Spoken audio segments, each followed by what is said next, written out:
about serious games. Serious games are games that are supposed to have a purpose. Typically, a serious game, and this is why the title of the whole thing is How to Ideate Gameplay Mechanics with a Purpose.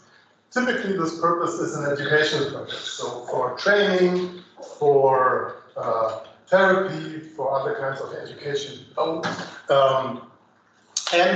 We will get into this today. So, to be more precise about what we're going to do today.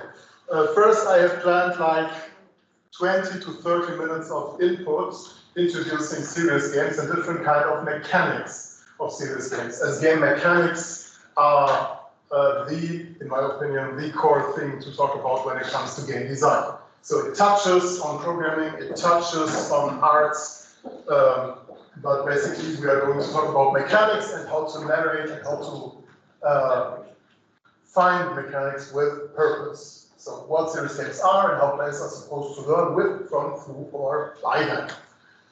This is the first like half hour or something. Secondly, we are going to talk about the backbone of every game, the gameplay verbs. So the actions that people will perform when playing games. So we'll talk about what gameplay interactions are basically about and how to analyze gameplay interactions with a game designer's eye. Thirdly, and this is where it comes to working with paper and scissors, and I'm afraid this will not be on the video after all. We will try to ideate a few mechanics from this specific perspective. So I will try to introduce you to a game designer's perspective on game mechanics and how to ideate them before you implement them. You are very welcome to ask questions. You are very welcome to interrupt me. I tend to talk too much, I tend to talk too fast and to skip from thought to thought. Please, if you feel that you don't get my point, please ask. Okay. So, serious games. Games that are not only for fun, but also for education, therapy. One core idea about games, or one is the idea how games will convey or mediate content. So in contrary to other media like images, like books, and so on, games have the aspect of interaction, as you all know. So I refer to this as representation on the one hand and simulation on the other hand. So typically any gameplay mechanics will simulate parts of some reality. This could be our reality, this could be an imagined reality, but this is a qualitative difference between representational media, like an image that represents something else, that offers you a sign for something else, or simulated media that presents you with an imitation, typically a system you can interact with. So the whole question about game development could be asked like this: how much do we want to show, to represent, and how much do we want to simulate to make it interactionable? And therefore I brought some examples, because this question leads to different kinds of gameplay genres. This genre, for example, is the typical point-and-click genre, and many serious games are being produced like this. So, anybody has a suggestion what a point-and-click game is about?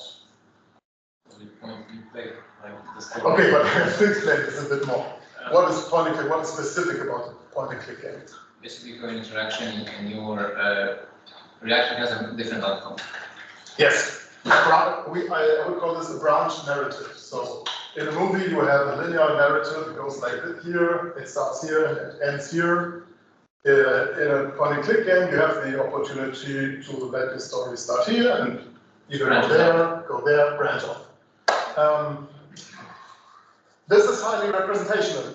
This relies very much on images. This relies very much on text. And you do have options to choose from. but like typically in a button like this that says discard, invest money, press play, or just continue dialogue, which is the typical interaction you can do. You don't have very much interaction there, you don't have very much simulation there. Nevertheless, it's a very popular genre, as it's very easy to transfer existing contents into this medium, into this game genre. It will, and you can see here, this is a game about learning about how to manage your money when your life circumstances change, like this character here has recently become a mother, and suddenly she has to manage her money spending very differently. This is a game about digital literacy, so which media platform to use for which purpose. This is a game about first aid, so existing contents in a well-known representation mode. This genre is also very popular in history studies, so this is one of the most popular serious games, Attentat 1942, which covers historic issues.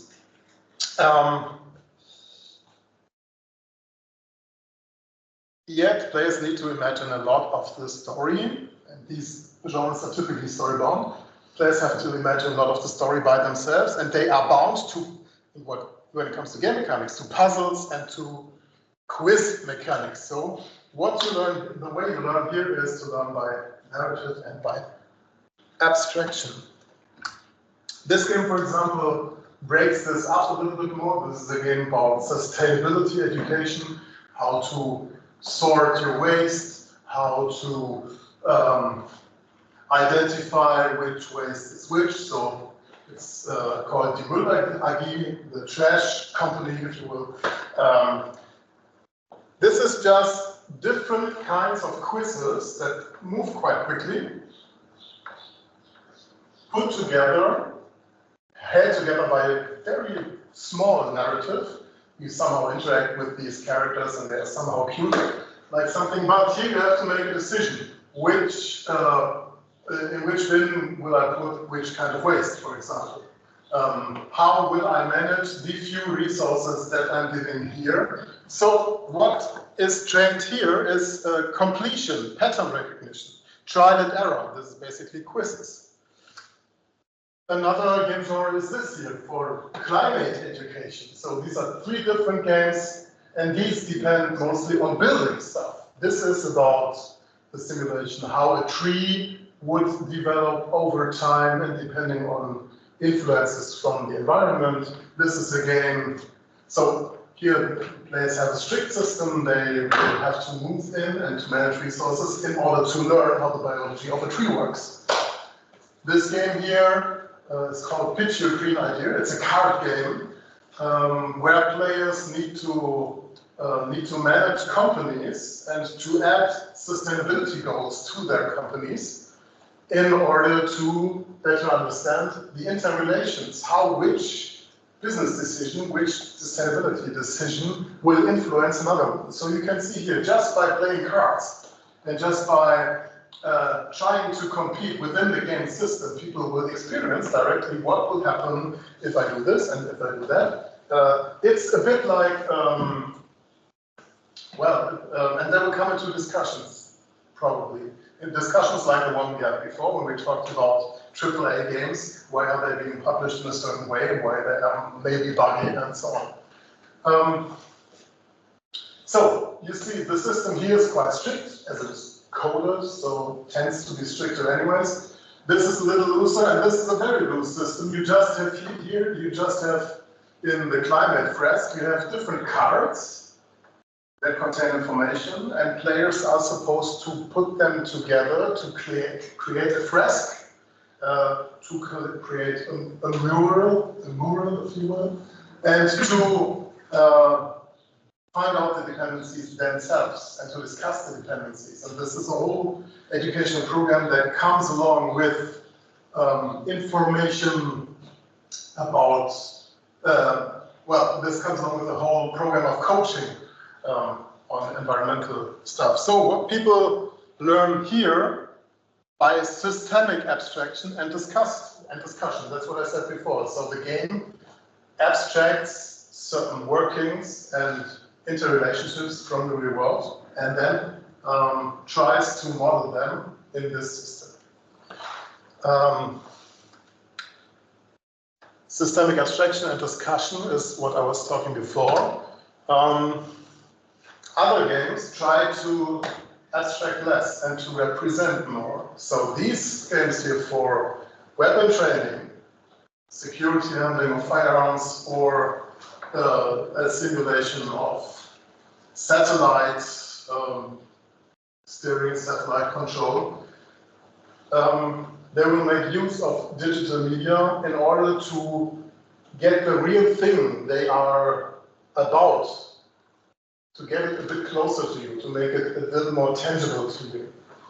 This game here tries to teach you how to use a weapon safely by handling a virtual object that looks similar to the real thing. Nevertheless, when you wear the VR glasses that you need to wear, your handling of the whole thing will be a bit different than the real thing, actually. So here we have a user interface that is really close to actual satellite controls in real life. Both, well, for military training, problematic as it might be, looking similar to the real thing is what these games are about. And then I think I have two more examples here, no, three. This is for cardiology students.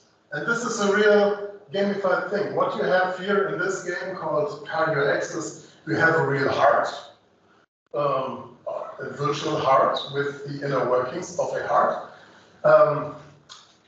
And you can see here, you get clinical challenges, you can choose between different experiences, you can collect points. So the medium of the game is quite closer to it for the reason that the cardiologists can learn the basic terms and can learn the basic procedures of their trade, but it's not through a book, but it's covered by sweet-coated, if you will, sugar-coated, by typical game elements. And having this competition mode, for example, and being able to collect points is one of the gamification practices that will help, or that educators will try to use in order to help make learning more exciting or make more interesting than reading a book or listening to a speech like this, like a lecture. So they learn through by the inner workings of the program without any risk, because operating a real heart is always connected to some risk. I'll come to you. This will mitigate the risk, and this will help people learn, on the other hand, learn the correct terms of everything, which is very important in medical training. So, yeah, the question. For those things that you all mentioned, they can all be downloaded by like us on the internet. We can like find it and download it, I guess. This one, yeah. Yes. Many of those you can, but not all of those. Because I'm seeing the establishing year, some are released like next year, some are a year before. So I'm asking, like, are they still in development, or like they're like published, so for like us to use it? They are all published except for one. FOA, there's only 2025. You mean like the tree one with the roots. Yeah, the tree one. Yeah. Yes. This one. Yes. Yeah, this is in development. You can look at their site to find. I think you can even play a prototype on fairs, but it's not yet developed. I chose this one because they were actually students of mine, so I thought it's nice. And this is why I know that this will be published. Okay. Dyslexia training, so for people who can't read or write so well. That's not the last, but the before last game I'm introducing to you. You see the word drivers and the word divers as represented here look quite the same, and for people with dyslexia, they will become a problem in writing or reading because they just the letters keep changing from before they arrive. So what this program does here, through VR technology, it first displays these pictures and the words that tend to be easily confused if you have dyslexia, and then you can actually write the word in the correct way by yourself. So this seems trivial, but this is one of the core problems in dyslexia, that you have to concentrate on this and learn the right writing. So I chose this one to show you here people are actually doing the exact thing that they are supposed to do when they do it right. So this is learning by really performing the action, in this case in the virtual world. So as you recall the games I introduced before, we are taking more and more steps away from abstraction into simulation and into, well, actually performing the whole thing by yourself. And this goes even further. Bionic limb training. So these are prototypes of bionic limbs for people who have lost their limbs. So these things are, if you lost your arm, you can have a robot arm like this attached to your shoulder or to your elbow, and it will be connected to your muscles, and it will read the impulses that you send. In order to learn how to operate these things, the company that makes these things also developed training games. So the game is actually just a thing that is on the side of the real thing. The game is actually just one reason to use these arms very, very many times, very often, in order to get in better control of these. So this here is a serious game that is connected to this prosthetic thing just by the interface, and the interface is the whole thing, is what the whole thing is about. And you know this from other game genres. You know this from Guitar Hero, for example, or from Dance Dance Revolution, dancing games, musical games. They're also all about the interfaces and all about controlling the interfaces. This is one way of learning to do the actual thing, of performing the actual action. And so the next step, I didn't bring it up here, but sorry about that. The next thing would be do the real game. So when you play football, you actually exercise running and kicking balls and whatever this will train you in. So didn't mention it here, but this would be the next step into the real world. So if we now try to find patterns on this, we could find a group of different game dynamics or different game mechanics or different strategies that use game mechanics in order to make people learn this stuff. And we could, for example, group it like this. Games that teach people working with abstraction or narration, as we saw before. Second way to do it, by interacting with the system simulation, so you take just the important parts of what you find important about the action, transfer them into the language of games, into points, resources, mechanics, rules, and so on. People can learn by discussion. We saw this on the moral thing, where you have to learn about sustainability and climate change, and games that help you learn through actual and or virtual performance. So these are different ways, different strategies in which games will try to teach you stuff. Did you have a question? Because we had to like this. I meant you. Me? No? Yeah? No. Okay. Just still, you're very welcome to ask questions. Okay. 20 minutes? That's good. I was afraid that would take longer. So the hard input part is more or less over. First, because now I'm going to play a game with you. Or I will try to. Let me. No.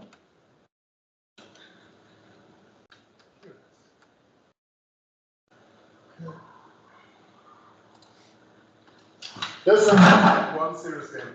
It's called Travel. Now, tell me, what do you see here? I can move the mouse to make it. Map of the United States and El Salvador. Yeah, this is a map of the United States, and you can also see El Salvador. Okay. And the game is called Travel. And it tells us what to do. It tells us, guess. So we're supposed to guess something. And it also tells us what to do. Today, I'd like to go from El Salvador to the United States of America. And it says here, enter a country, a territory, or whatever. So, what this game does, obviously, is trying to teach us something about geography, about states and their names and their locations. It does so by representing them visually, and it does so by creating a gap, this here, and it makes us guess. And it says, well, you have about like 6 guesses, so it gives us a hint how many countries are in between. So let's gather some countries between the United States and El Salvador. Which countries are supposed to be there? Mexico. Hmm? Oh, Mexico. Mexico. Yes. Okay. Mexico. We have it here. So the game also helps me by pre-selecting or by displaying the correct name, so I don't fall into a trap of misspelling. And then I choose to guess. Now the new thing appears and it says Mexico. Great. So we were successful now. The game rewards us by giving us some progression, by showing us how we traveled a bit more towards El Salvador. Okay, so can we find, let's go a bit closer here. Nah. Come on. That's Panama. Panama. Okay. No, Panama, I think it's lower. Panama. That's for Panama.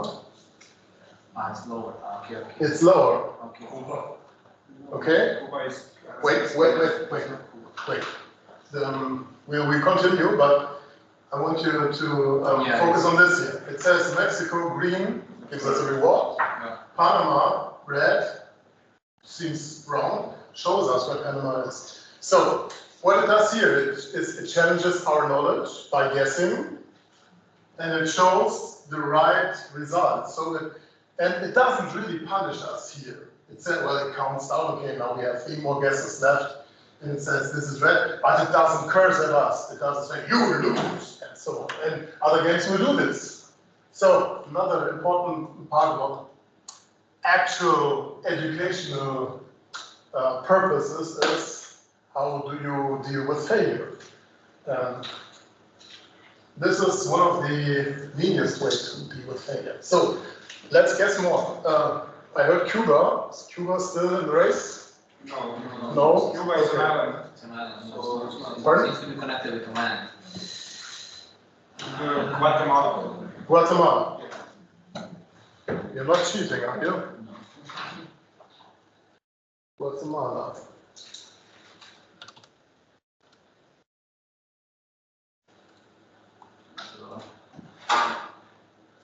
Wow! And it rewards us. We can even share this route, as we only needed 3 guesses. Okay. And it rewarded us here by displaying some visual effects. And we can share this, we can copy results, we can play again, and so on. I will make us play this again. Randomize. Play.